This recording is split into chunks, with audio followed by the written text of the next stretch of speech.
सुप्रभात बच्चों। आज हम कक्षा 8 के सामाजिक विषय की पुस्तक का भाग 3 सामाजिक एवं राजनीतिक जीवन का पाठ 5 न्यायपालिका का पहला प्रकरण न्यायपालिका की भूमिका, इसके बारे में पढ़ेंगे कि न्यायपालिका क्या होती है, उसकी क्या भूमिका है और न्यायपालिका क्या कार्य करती है और उसकी संरचना क्या क्या होती है। इस पाठ में हम इसी के ऊपर चर्चा करेंगे। तो चलिए करते हैं पाठ को शुरू। पाठ 5 न्यायपालिका। अखबार पर नज़र डालते ही आपको देश भर की अदालतों द्वारा किए जा रहे कामों की झलक मिलने लगती है, लेकिन क्या आप बता सकते हैं कि हमें इन अदालतों की ज़रूरत क्यों पड़ती है? जैसा कि आप इकाई 2 में पढ़ चुके हैं, हमारे देश में कानून का शासन चलता है। आपको याद होगा कि हमने इकाई 2 के अध्याय 4 में पढ़ा था कानून के शासन के बारे में। इसका मतलब यह है कि सभी कानून हैं वो सभी लोगों पर समान रूप से लागू होते हैं। जब किसी कानून का उल्लंघन किया जाता है तो एक निश्चित प्रक्रिया अपनाई जाती है। तो देखो बच्चों कि कानून के शासन का ये मतलब है कि सभी कानून सभी लोगों पर समान रूप से लागू होंगे। अब चाहे वो हमारे देश के राष्ट्रपति हों या कोई भी बड़ा अधिकारी हो, राजनेता हो या फिर एक साधारण नागरिक हो, तो सभी पर कानून समान रूप से लागू होंगे। और अगर इनमें से किसी ने भी किसी भी कानून का उल्लंघन किया, यानी कि मानो कि अगर राष्ट्रपति द्वारा किसी कानून का उल्लंघन होता है तो उनके लिए भी वही सज़ा निर्धारित है जो एक साधारण नागरिक के लिए। और इस कानून का उल्लंघन करने के बाद जो सज़ा का प्रावधान है उसकी एक निश्चित प्रक्रिया अपनाई जाती है। तो कानून के शासन को लागू करने के लिए हमारे पास एक न्याय व्यवस्था है और इस व्यवस्था में बहुत सारी अदालतें हैं जहां नागरिक न्याय के लिए जा सकते हैं। तो देखो कि हमारे भारत में बहुत सारी छोटी बड़ी अदालतें होती हैं, लेकिन सबसे नीचे की अगर हम बात करते हैं तो सबसे छोटी अदालत है जिला अदालत। फिर उससे ऊपर होती है उच्च न्यायालय, जो कि हर राज्य में एक होती है। और इससे भी ऊपर एक अदालत होती है जिसे सर्वोच्च न्यायालय या सुप्रीम कोर्ट कहते हैं, और वो हमारे भारत की राजधानी दिल्ली में स्थित होती है।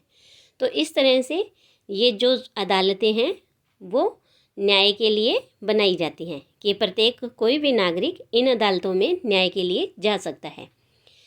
इसके बाद आगे देखिए कि सरकार का अंग होने के नाते न्यायपालिका भी भारतीय लोकतंत्र की व्यवस्था बनाए रखने में अहम भूमिका निभाती है। और यह इस भूमिका को केवल इसीलिए निभा पाती है क्योंकि यह स्वतंत्र है, यानी जो न्यायपालिका है वह पूर्ण रूप से स्वतंत्र है। उस पर न्यायपालिका पर किसी भी राजनेता का, किसी भी अधिकारी का, बड़े से बड़े पद के ऊपर जो नेता बैठे हैं उनका किसी का भी कोई दबाव नहीं होता। तो इस तरह से जो न्यायपालिका है वो स्वतंत्र है। तो ये स्वतंत्र न्यायपालिका का क्या मतलब होता है? क्या आपके आसपास की अदालत और नई दिल्ली में स्थित सर्वोच्च न्यायालय के बीच कोई संबंध है? तो इस अध्याय में आपको इन्हीं सवालों के जवाब मिलेंगे। तो देखो बच्चों, यह है हमारे दिल्ली की सर्वोच्च न्यायालय, जो हमारे भारत का सबसे बड़ा न्यायालय है। इसके बाद हम बात करते हैं न्यायपालिका की क्या भूमिका होती है। अदालतें बहुत सारे मुद्दों पर फैसले सुनाती है। वे यह तय कर सकती है कि शिक्षकों को विद्यार्थियों की पिटाई नहीं करनी चाहिए। वे राज्यों के बीच नदियों के पानी के बंटवारे पर फैसला दे सकती है। वे किसी अपराध के लिए भी लोगों को सज़ा दे सकती है। तो इस तरह से न्यायपालिका है वो बहुत सारे मुद्दों पर फैसले सुनाती है। तो न्यायपालिका के कामों को मोटे तौर पर निम्नलिखित भागों में बांटा जा सकता है। तो देखिए, सबसे पहले है विवादों का निपटारा। अगर किसी भी नागरिक के बीच में, कुछ नागरिक हैं उनके बीच में नागरिक या सरकार के बीच में, या दो राज्यों की सरकारें, जैसे हमारे भारत में कई राज्य हैं, और अगर दो राज्य हैं, जैसे उदाहरण के लिए कि राजस्थान और पंजाब, अगर इन दोनों सरकारों के मध्य में कोई भी विवाद है तो उसका निपटारा भी न्यायपालिका करती है। और ऐसे ही अगर केंद्र सरकार और राज्य सरकार के बीच कोई भी विवाद है तो उसका हल भी न्यायपालिका ही करती है। तो इस तरह से इन नागरिक और सरकार, दो राज्य की सरकारों या केंद्र और राज्य सरकारों के बीच पैदा होने वाले विवादों को हल करने की क्रियाविधि मुहैया कराती है। इसके बाद दूसरा है न्यायिक समीक्षा।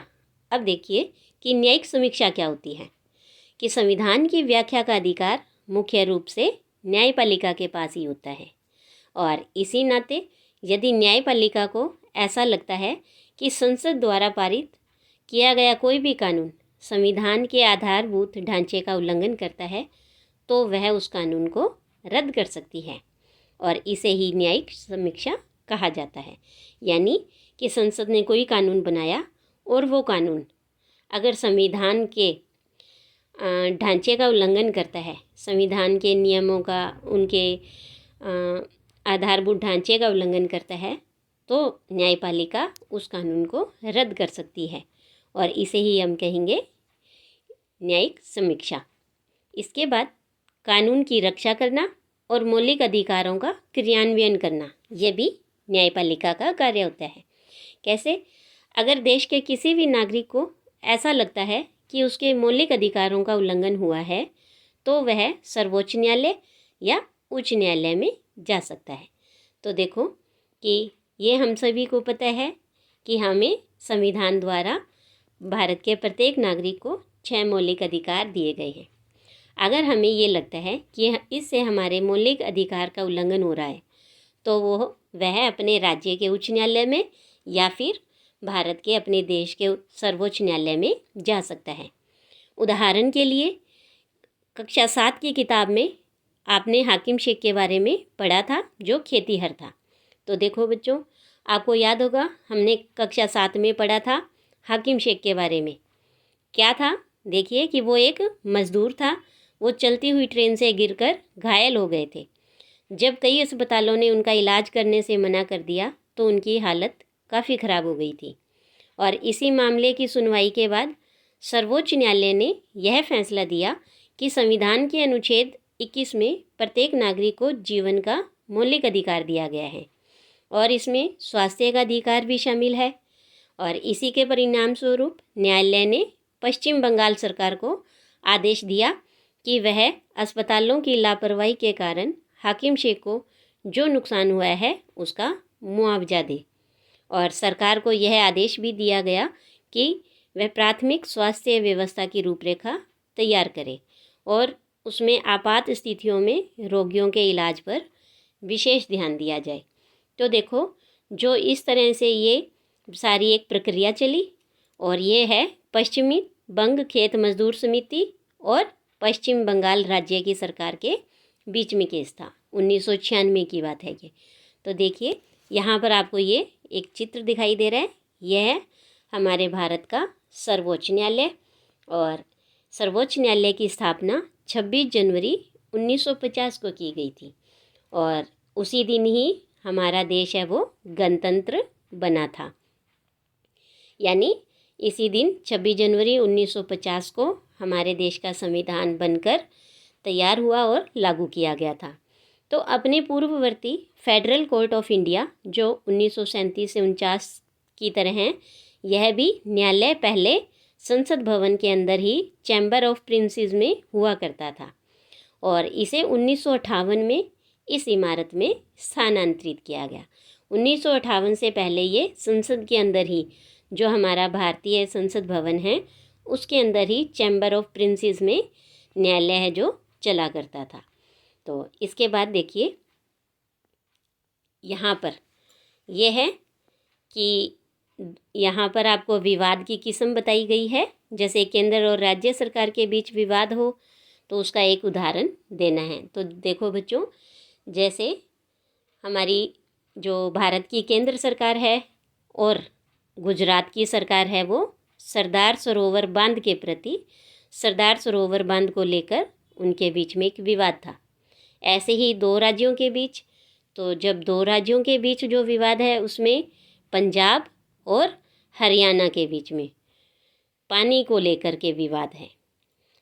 फिर दो नागरिकों के बीच, तो दो नागरिकों के बीच तो हो सकता है कि दो पड़ोसी हैं और एक पड़ोसी ने दूसरे पड़ोसी की भूमि पर ज़बरदस्ती कब्जा कर लिया हो। और इसी तरह से ऐसा कानून जो संविधान का उल्लंघन करते हों, तो ये देखो कि जैसे कोई भी अस्पताल द्वारा घायल व्यक्ति को भर्ती करने से इनकार करना, जैसे हमने अभी हाकिम शेख की कहानी पढ़ी थी, है ना।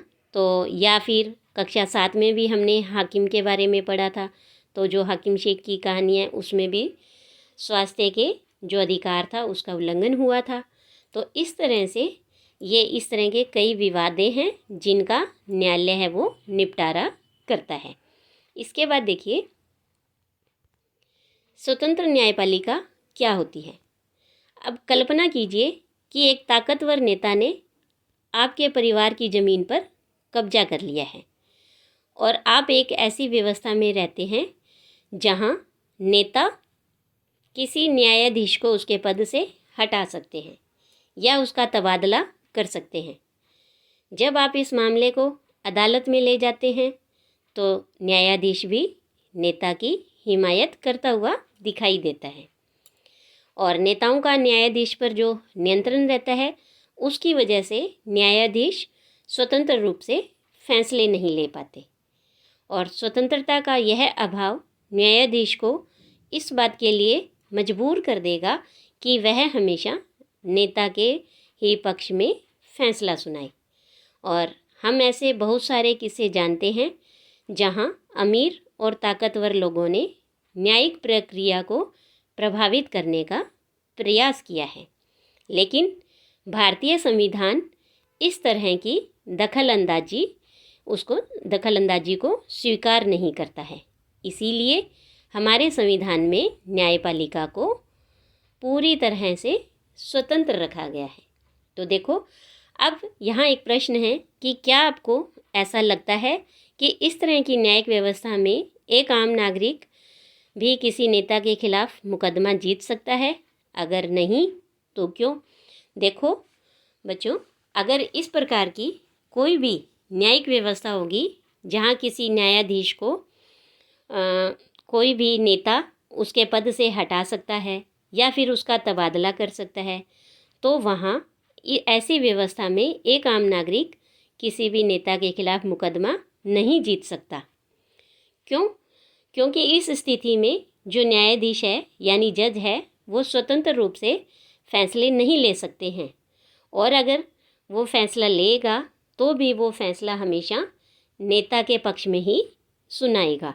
तो इसीलिए इन्हीं चीज़ों से, इन्हीं विवादों से बचने के लिए हमारे भारत में, हमारे भारतीय संविधान में न्यायपालिका को पूरी तरह से स्वतंत्र रखा गया है। इसके बाद आगे देखिए, इस स्वतंत्रता का एक पहलू है शक्तियों का बंटवारा। जैसा कि आपने पहले अध्याय में पढ़ा था कि यह हमारे संविधान का एक बुनियादी पहलू है। इसका मतलब यह है कि विधायिका और कार्यपालिका जैसी सरकार की अन्य शाखाएं न्यायपालिका के काम में दखल नहीं दे सकती हैं। अदालतें सरकार के अधीन नहीं हैं, ना ही वे सरकार की ओर से काम करती है। शक्तियों के इस बंटवारे को दुरुस्त रखने के लिए यह भी महत्वपूर्ण है कि उच्च न्यायालय और सर्वोच्च न्यायालय के सभी न्यायाधीशों की नियुक्ति में सरकार की अन्य शाखाओं का कोई भी दखल ना हो। यानी न्यायाधीशों की नियुक्ति करने के लिए सरकार की ये दोनों शाखाएं हैं, इनका कोई दखल नहीं होता। इसीलिए एक बार नियुक्त हो जाने के बाद किसी न्यायाधीश को हटाना बहुत मुश्किल होता है, तभी तो न्यायपालिका है वो स्वतंत्र रह सकेंगी। इसके बाद देखिए, न्यायपालिका की यह स्वतंत्रता अदालतों को बहुत भारी ताकत देती है। इनसे अदालतों को ताकत मिलती है। इसके आधार पर वे विधायिका और कार्यपालिका द्वारा शक्तियों के दुरुपयोग को रोक सकती हैं। न्यायपालिका देश के नागरिकों के मौलिक अधिकारों की रक्षा में भी अहम भूमिका निभाती है, क्योंकि अगर किसी को लगता है कि उसके अधिकारों का उल्लंघन हो रहा है तो वह अदालत में जा सकता है। तो देखिए बच्चों, यहाँ भी एक प्रश्न है कि 2 वजह बताइए कि लोकतंत्र के लिए स्वतंत्र न्यायपालिका अनिवार्य क्यों होती है। तो देखिए कि लोकतंत्र के लिए न्यायपालिका की स्वतंत्रता होनी अनिवार्य है, क्योंकि न्यायपालिका की स्वतंत्रता अदालतों को ताकत देती है और इसी ताकत के आधार पर, इसी स्वतंत्रता के आधार पर वे विधायिका और कार्यपालिका द्वारा शक्तियों के दुरुपयोग को रोक सकती है। यानी नेता है वो अपने किसी भी शक्ति का दुरुपयोग नहीं कर सकते हैं। और दूसरा कि न्यायपालिका देश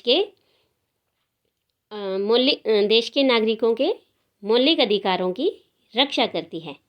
न्यायपालिका अगर स्वतंत्र नहीं होती तो नागरिकों के मौलिक अधिकारों का हनन होगा। इसीलिए जो न्यायपालिका है उनका स्वतंत्र होना अनिवार्य होता है। तो आज के लिए इतना ही। धन्यवाद।